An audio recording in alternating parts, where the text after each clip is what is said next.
Well, Rona, I'm dedicating this first poem to you. We went to the Dodge Festival together, and Terry, Anna, and Rona and I were in one room. And we had a great time, as three women poets will have. And where this came from, I don't know. But Rona said that her dentist told her, only floss the teeth you want to keep.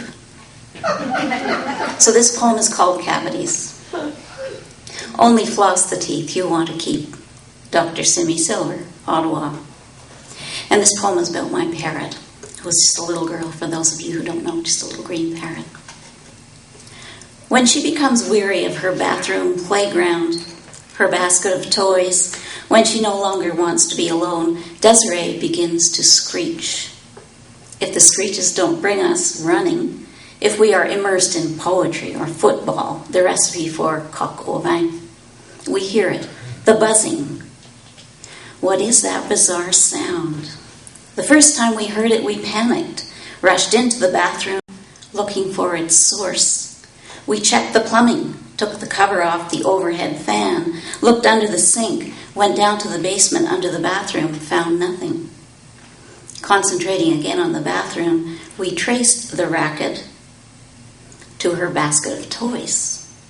Found an electric toothbrush vibrating amongst plastic parrot toys. Imagine Desiree coming across this odd object, exploring it with tongue and beak, hitting the on button by accident. Her interest as the whatever it is vibrates its way into the basket. The click of toenails on counter as she follows it, watches it go over the ledge, notes where it goes, hears the noise escalate, hour rushing in, 2 and 2 making 4 in her little brain, locking cause and effect into her memory. For ever since, when she wants us to let her out of the bathroom, she turns on the brush, knocks it into the basket if we don't come right away. The bird has learned how to make a real racket, how to push us over the edge. For don't we all look for ways to handle our frustrations, use over and over whatever works? For Desiree, there's a magic plastic button. A wonder, though, the bird, a bird, figuring out better than most of us what to do about one of those yawning cavities we all have in common, the fear of being forgotten. And now, are you ready for some sex? Rock and roll. Again about Desiree. This is called The Big Scratch. What does a bird want? She comes to this late, a desire for affection. By now, she wants petting and lots of it. It begins innocently.